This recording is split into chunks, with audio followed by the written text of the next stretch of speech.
The emergency session of the Galactic Council convened with unprecedented urgency.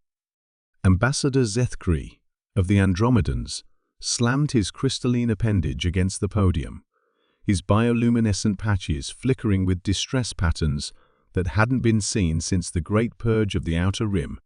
Esteemed delegates, Zethkri's translator device crackled with static from his agitation. We face a crisis that threatens not just our current conflict, but the very fabric of galactic civilization. The assembled representatives from 47 star systems murmured in their various languages, creating a cacophony that the universal translators struggled to process.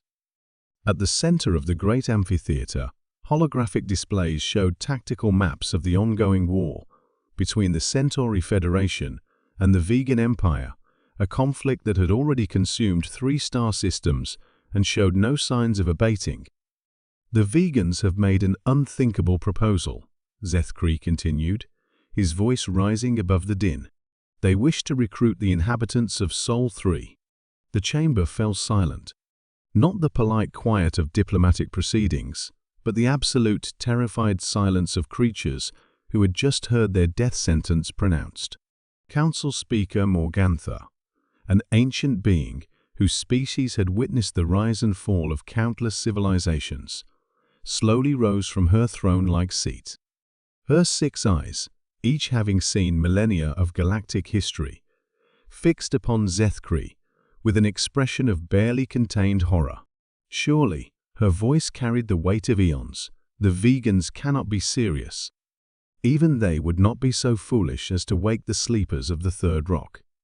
From the vegan delegations section, Ambassador Veltar stood defiantly.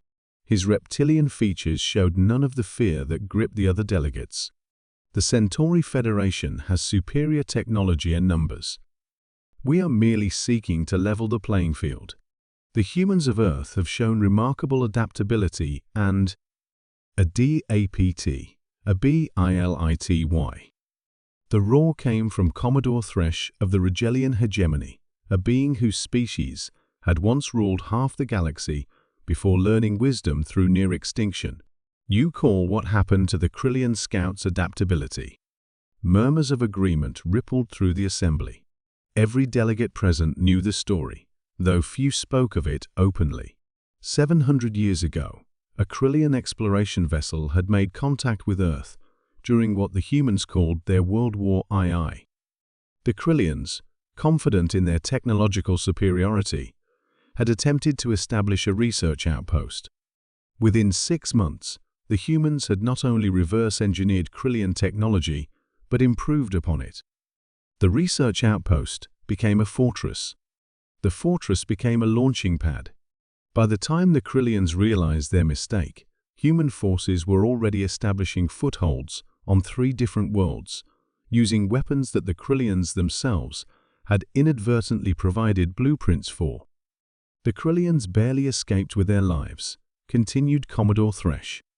And that was when the humans were still confined to their single world, fighting among themselves with primitive weapons.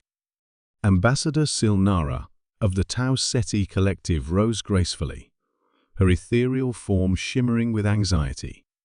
Esteemed colleagues, perhaps we are overreacting. Surely after 7 centuries, the humans have evolved beyond their aggressive tendencies?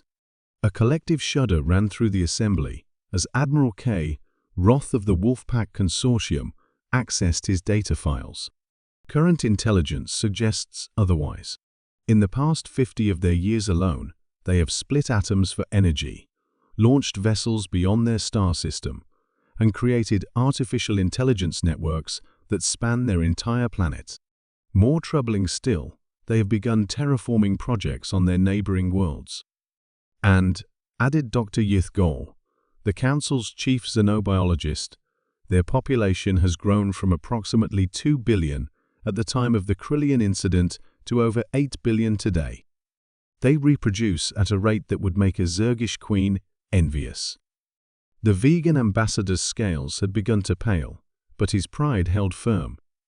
Surely their primitive nature can be directed, channeled toward our enemies, rather than DIRECTED. Speaker Morgantha's voice boomed across the chamber. You fool.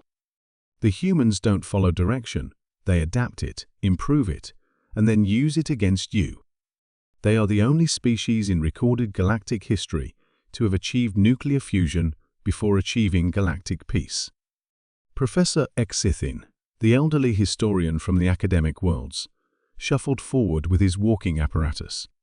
If I may add historical context, he wheezed, every major galactic power that has attempted to manipulate or ally with humans has either been absorbed, defeated, or forced to withdraw entirely from their region of space. The Altarian Empire tried to use them as shock troops against the Capellan Syndicate.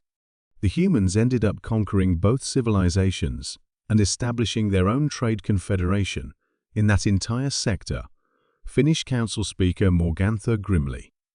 But surely, Ambassador Velta's confidence was visibly cracking if we provide them with limited technology and clear objectives.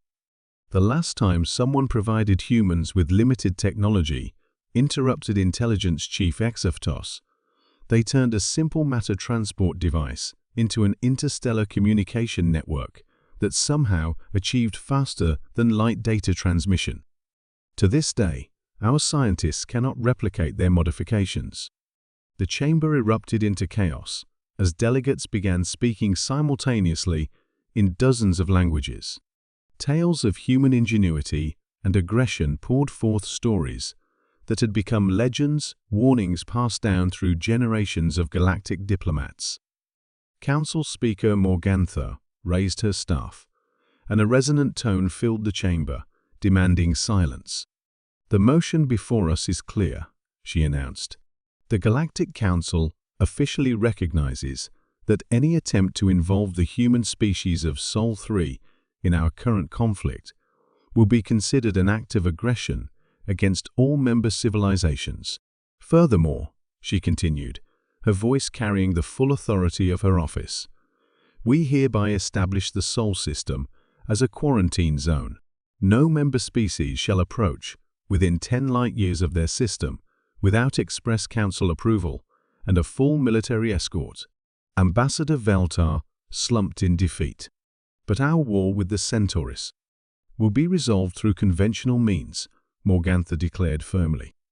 We have fought wars for millennia without awakening the sleepers of the Third Rock. We shall continue to do so. The alternative, she gestured to the holographic displays showing the expanding sphere of human influence in their corner of the galaxy, is the eventual conquest of us all. The vote was unanimous. As the delegates filed out of the chamber, many paused to look at the innocuous yellow star displayed on the edge of the galactic map, a tiny dot that represented their collective nightmare. Somewhere around that star, 8 billion humans continued their daily lives, completely unaware that the fate of multiple civilizations hung on their remaining undisturbed. In the quiet of the empty chamber, Speaker Morgantha remained at her podium, staring at the Sol system marker. Sleep well, little ones, she whispered. For all our sakes, sleep well.